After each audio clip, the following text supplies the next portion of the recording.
Hi there. Welcome to the From Lab to Launch podcast by Qualio, where we share inspiring stories from the people on the front lines of life sciences. Tune in and leave inspired to bring your life-saving products to the world. Hi, everyone, and thanks for tuning in to From Lab to Launch by Qualio. I'm Meg, your host. Glad to be here and really excited about our episode today with Chris Burres. Before we get started, we'd love it if you rated the podcast. It's easy to do and share it with any of your science nerd friends. We know you have some. If you'd like to be on the show, please see the show notes for an application.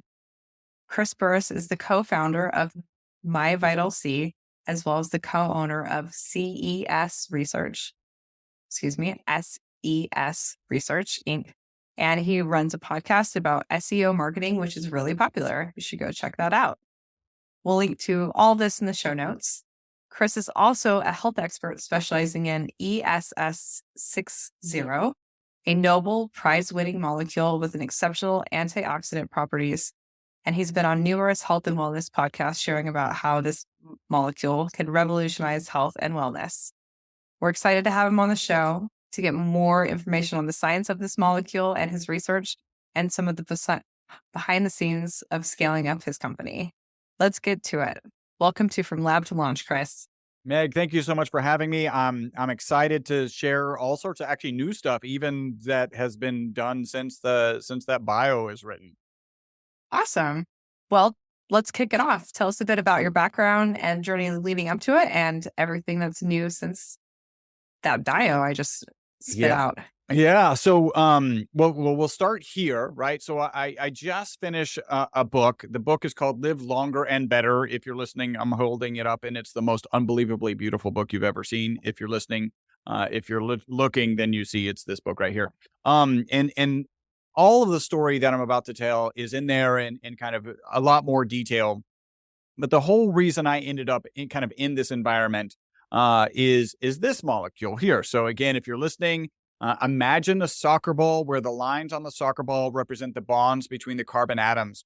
So you have a spherical molecule of 60 carbon atoms, and it's in that soccer ball shape. That molecule was discovered in 1985. That's here in Houston at Rice University. That's where I'm based in Houston. It was discovered in 85, and the three scientists who discovered it went on to win the Nobel Prize for that discovery in 1996. So a short 11 years from discovery to being awarded that Nobel Prize. The molecule's amazing. It makes better in industrial applications. It makes better inks, better batteries, better tires, better photocells. All of these things that you definitely would not assume are associated with the supplement. In fact, the story gets a little worse. One of the facets on that soccer ball looks like hexane. Hexane. And that looks like benzene. And benzene is a known carcinogen and known to be toxic. So for that reason, they assumed this soccer ball shaped molecule would be toxic. They put it in a toxicity study. In fact, my lab provided the material. My lab is mentioned in that original study. And so they put it in this toxicity study. In that study, they gave test subjects. In this case, it was Wistar rats. Water, olive oil, and then olive oil with this molecule. We call it ESS60. Instead of being toxic, the test subjects that they gave it to, that they gave the MyVitalC formula to, lived 90% longer than the control group. So that's the single longest longevity experimental result in history, and it's peer-reviewed, published research, the kind of research that you would hang your hat on. So that was really what kind of shifted me from being a happy-go-lucky carbon nanomaterial scientist. Yes, there is such a thing. That's me. And then into getting into the supplement market. We actually tried for quite some time not to get into the supplement market, just because it has its challenges. We'll leave it at that. So really kind of fast forward, this product is on the market. Really, I'm sharing this story with more and more people. And I meet my co-author. He's a 2-time New York #1 best-selling author. So we write this book. As I'm kind of coming off of writing that book, I have this opportunity to do this longevity health summit. I actually have interviewed 53 of the total 55 longevity health experts that are going to be in this summit. That summit comes out in February. And 3 of them are kind of well known, at least in the biohacking and longevity space. And that's Dr. Gundry, that's Dave Asprey of Bulletproof Coffee, and then Ben Greenfield. So I got to interview those experts in longevity. And then now I'm with the famous Meg. Yes. A time and gravity fighter herself. So I'm eager to know, can you explain in layman's terms what this ESS60 is and what it's most important for health and longevity? Excellent. So I'll do my best for the layman terms. Again, it's this amazing thing about this molecule, right? So it's a soccer ball shaped molecule, and the space inside of it is big enough for any atom on the periodic chart to fit inside of it, right? So there's a new symbol in chemistry, and we're all familiar with the @ symbol, right? Our emails at whatever, gmail.com for almost everyone. But that symbol in chemistry, lanthanum at C60, means a lanthanum atom physically trapped inside of that cage. So not covalently bonded to the exterior, not ionically bonded to the exterior, but physically trapped inside of it. I think one of the ways you know you're going to win a Nobel Prize is when you add a symbol to chemistry because of something you discovered. I mean, these guys did win that Nobel Prize. So these rats live 90% longer. And the first thing that I'm doing as we're embarking into the supplement industry is to understand, well, what might be going on? What might the mechanisms be? The medical community currently thinks about aging in kind of two ways. One of it is that it's an oxidation process, and the other is that it's an inflammation process. And in fact, inflammation has is such a heavy hitter in the longevity space and in regard to aging that they actually call it inflammaging because inflammation is so detrimental to your health. Well, it's not surprising that our product ticks both of those boxes, that formula that was given to those test subjects ticks both of those boxes. So let me first talk about oxidants. It's an antioxidant. There's a peer-reviewed published research that shows it to be 125 times more powerful than vitamin C. That's probably the most famous antioxidant. There is an ad hoc study out on the web that shows it to be 172 times more powerful than vitamin C. So we check that box. The next is inflammation. You've got to be we have to be really careful when we talk about inflammation. The FDA has very strict guidelines about inflammation and allows us to say that our product addresses inflammation, at least as it relates to exercise-induced inflammation. What the FDA doesn't allow us to say is that it addresses other types of inflammation. And we just need to do more research. And the reason they say that is because when you're addressing other types of inflammation, the FDA is really saying, well, you're actually addressing cardiovascular disease. You're actually addressing arthritis. You're actually addressing Alzheimer's. And obviously, we don't have the research to be able to say that. What I can say, right, in terms of anti-inflammatories, is that our product fits perfectly in an anti-inflammatory diet, right? So that diet is associated with the so-called blue zone people. These are people who are known to live longer than the typical humans on this planet. They have reduced incidences of heart attack. They have reduced incidences of stroke, and our product fits perfectly in that anti-inflammatory diet. So those are the kind of two key principles that really drive our understanding or are at the root of our understanding of how this is probably helping. Seems like just the tip of the iceberg, and more will be uncovered hopefully with more research. Yes. Awesome. Can you share any notable success stories that you've heard or testimonials from MyVitalC users that highlight the positive effects of this molecule? Yeah, I'm going to do something crazy. I'm going to share arguably the worst supplement testimonial in history because obviously I ultimately think it adds value. But one of our largest distributors here in Houston, her name is Gwen. I did an interview with her, and she shared with me that first she ordered the product for her dog. She had no intention of taking the product, and she noticed such a profound difference in her dog that she then decided to take it. And I think that actually is a very useful example, because the first thing you should be thinking about any sort of supplement is a placebo effect, right? Is this just a placebo effect going on? Well, there is no placebo effect with pets, right? So she gave this to her Pekingese. I think it's Pekingese. It may be a Shih Tzu, but I think it's a Pekingese. She gave it to her Pekingese and noticed such a profound difference in her dog. And the irony here is dogs aren't smart enough to trick themselves into being healthier, right? There is no placebo effect with dogs. And then she went on in an interview that I did with her. She was like, listen, if you had asked me, so she started taking the product. If you had asked me at the 3-month mark, have you noticed anything, any benefits? I initially would have told you, no, I haven't noticed any benefits. But then she said in that interview, she said, I stopped and I started thinking about kind of what was going on in my life. And I was working later. I was waking up earlier. I've never been a morning person. And here is the worst testimonial about a supplement you may ever hear. I cleaned my garage. Now, we're not doing any marketing on cleaning our garage, but I also think that it means something, right? Why aren't you cleaning your garage? And usually it's probably two things, one of two things. It's, I don't have the energy, I don't have the time, right? So if you're getting better sleep and you have the energy, by the way, I'll talk about better sleep in a second as one of our most consistent testimonials, then you've got the energy to clean your garage. Also, it can be the emotional baggage of like, okay, there's stuff in there. I don't want to deal with it. I don't want to make a decision of whether I have to throw it out or not. I've seen the reality TV shows and people are crying, throwing things away. I don't want to go through that experience. I just don't have the emotional fortitude. And she clearly had one or the other or both. And we actually have a number of kind of testimonials related to improvements in emotional well-being. So there is something there. And in fact, our most consistent testimonial is people take it in the morning, they report mental focus and energy during the day, and then better sleep that night. Now, we all are kind of aware that sleep is good, right? Like, actually, it's great. That actually it's great for our mental, physical, and emotional well-being. We're all aware of this. And so if there's something out there that can help you get sleep, that's great. Now, the important thing to note is we're talking about taking the product in the morning and mental focus and energy during the day and better sleep that night.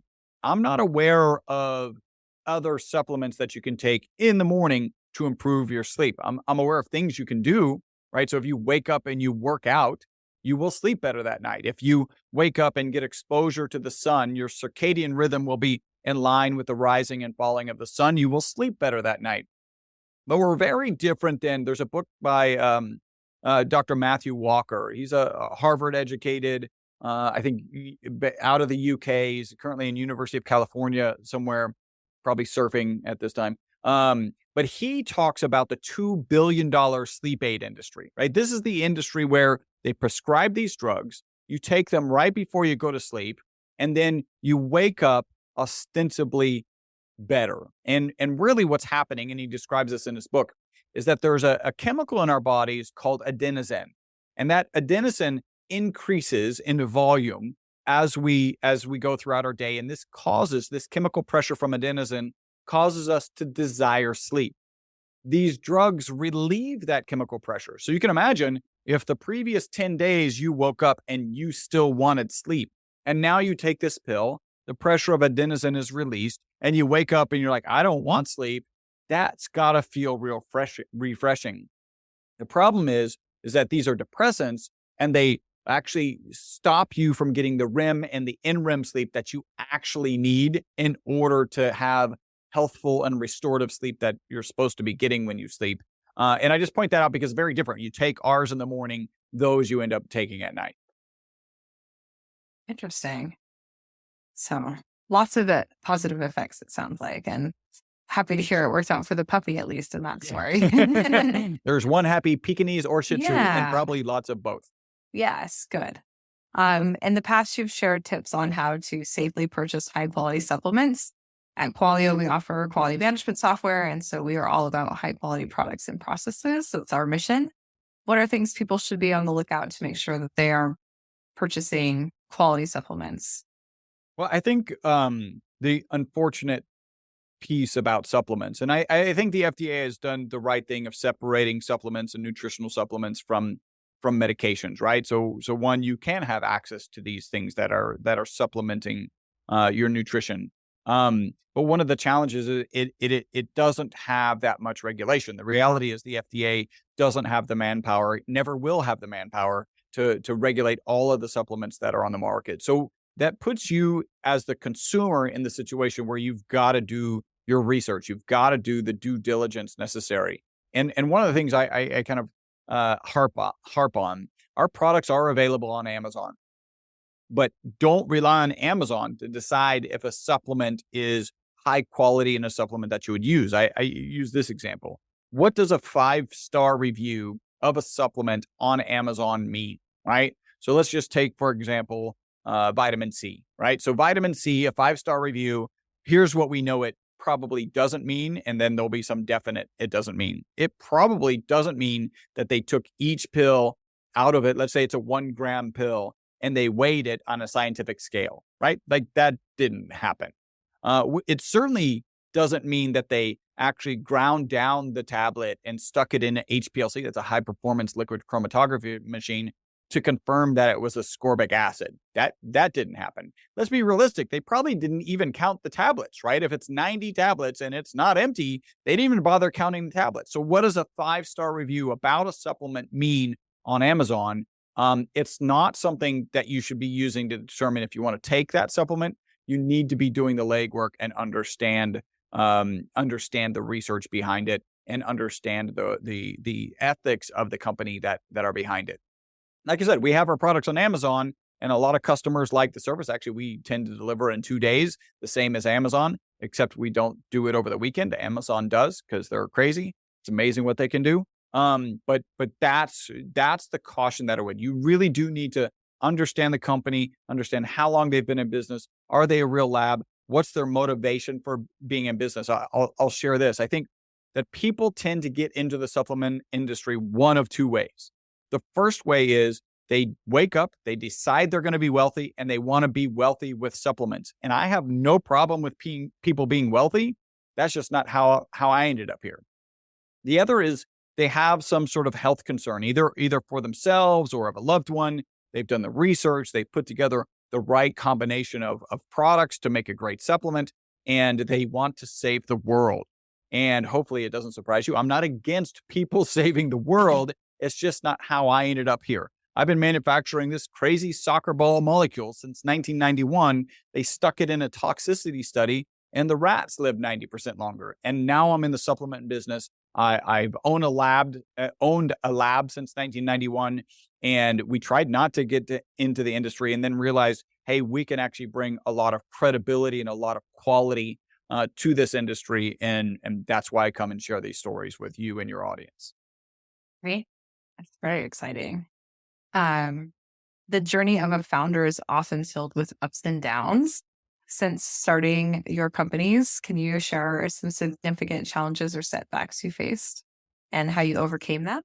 Yeah. So one of the things that I mentioned in the book, right? I talk about founding the company, starting the company, being on a college budget and starting a carbon nanomaterial business.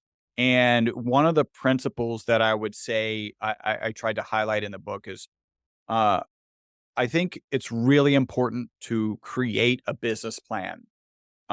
Because what this does is it tells whoever might be investing or even yourself that you're able to sit down and put down these processes and these concepts and these numbers on how you're going to have this business be successful. And potentially more important than that is you've got to have the flexibility. So let me give you an example.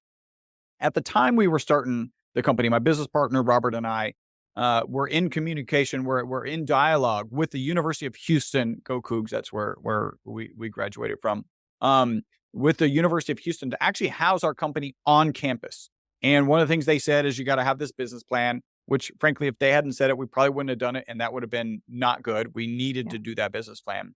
But in that business plan, the entire business plan was actually written on how much the University of Houston would purchase from us of this powder we were going to make, this C60 and really kind of mixed fullerene powders.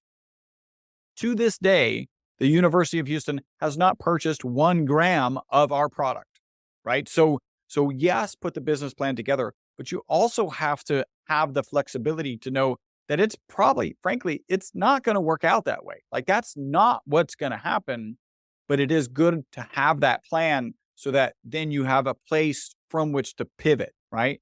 If you don't know where you're going, you might already be there. And so you might not make any progress. That's what I would share.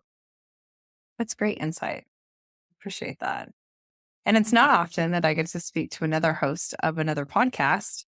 tell us what it's like in the SEO marketing world and what you do on that side of your life, hosting that podcast and helping founders and marketers of life science companies.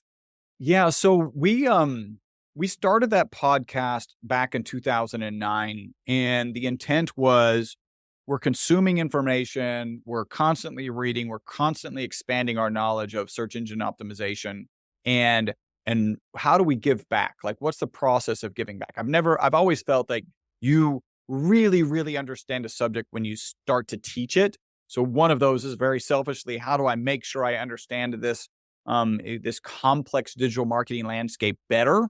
And then also give back to the community that's always kind of supported us. So we started that in 2009. I've actually stepped down last year, or early this year, I stepped down and I'm focused on my own podcast, a new podcast that's not associated with the digital marketing agency. And that podcast is Live Beyond the Norms. And that's going to launch in March. What I'll say is there's I'll just say this, like when you start to teach people about health and longevity or about whatever your subject matter is, that's when you become an expert. And that process of giving back is really valuable. I think also if you're considering doing a podcast, I love the phrase, when is the best time to start a podcast?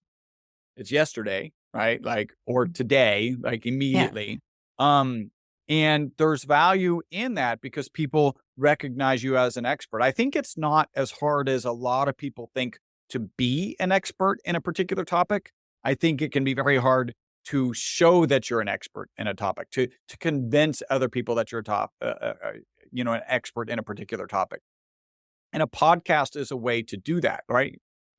There's lots of your listeners are going to be kind of the same information sponges that I am, constantly reading, constantly writing papers, constantly collecting thoughts on their particular subject matter. But now how do you express that, right? Sure, you can get in a conversation with somebody and they'll understand that you're an expert just by the way you speak and what you have knowledge about. But how do you express it at a broader scale? So if you're trying to attract a bigger audience, how do you do that? And I think a podcast is a great way to do. Yeah. And to continuously learn and improve yourself, I think podcasting is great. I'm always learning here with all of our guests. So I have had today has been no exception. I have had such I'll do stress in air quotes because I think there's one of the things that kind of came out of this longevity summit, and I had it going in, which is how you see stress defines its impact on you. If you see stress as negative and stressful in the kind of classic sense of the word, it is actually negative. It's actually negative for your physiology. It's negative for your sleep. It's negative for so many things. But when you see stress as good, right? When you're working out, and I've always had this feeling like after a hard soccer game, I played soccer or semi-professional soccer, after a hard soccer game and I'm sore, and like when I stomp my foot down, the bruising on my shins because I played a tough game, I've always felt like that was a positive stress. And so I've been stressed interviewing 55, including the top 3 in the biohacking space. This has been also unbelievably joyful. Like I'm just having so much fun going into these interviews with questions that they've never heard before, that are kind of deep and provocative questions. And that takes research going into it. And then the knowledge that I have coming out of it is just amazing. Well, I can't wait for that podcast to hit my Spotify. So I'll be looking for that in March. Well, we opened with your book, but our last question is kind of more of a fun one. We ask our guests if we ran into you at a bookstore at your local library, in what section might we find you? Oh, that's a great question. I love the self-help area, right? So those books, and I probably had my first one when I was 16, which was Susan Jeffers, and I'm trying to remember the title, and it's not coming to me. But I think this journey of improving yourself, figuring out how to improve yourself, figuring out how to be 1% better today than you were yesterday. I think this gives a lot of purpose, right? So it can drive you to get out of bed and, start the exercise program, or enhance the exercise program. It can drive you to drive past McDonald's and go eat healthy food. This concept of constantly trying to improve yourself is certainly a driving passion for me. I couldn't agree more. I'm with you there, Chris. It's been a pleasure. Thank you so much for joining us on From Lab to Launch by Qualio today. Where can our listeners go to follow along and connect with you? So I've actually made a link for your listeners. It's myvitalc.com/lab to launch. And then if they want to try some product, there's a coupon, lab to launch. It gives them $15 off their initial order. The book has its own webpage. That website is livelongerandbetterbook.com. So please go check that out. There is a link there to the Health Summit, and you can start registering for that Health Summit. It comes out in February. Big names, Dr. Stephen Gundry, Dave Asprey, Ben Greenfield. There's also a Sergey Young. He wrote a book, the science, I think it's The Science of Growing Young. There's another phrase in there. He's an investor in the longevity space. I mean, these are amazing interviews that people are going to get a lot of value from. And actually, it's free. The last week of February, you just attend, you sit at your computer, you can watch all these videos, and then you can have access to those videos for a nominal fee afterwards. This is, it's going to be pretty amazing. So that's livelongerandbetterbook.com. All right. You heard that, my fellow time and gravity fighters. Lots of things to follow in the new year. So wishing you all the best, Chris. Thanks again for joining us today. Thank you, Meg.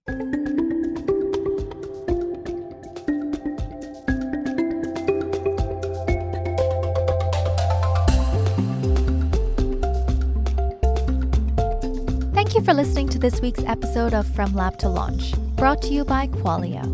If you like what you've heard, please subscribe and give the show a positive review. It really helps us out. For more information about Qualio, our guest today, or to be a guest on a future episode, please refer to the show notes. Until next time.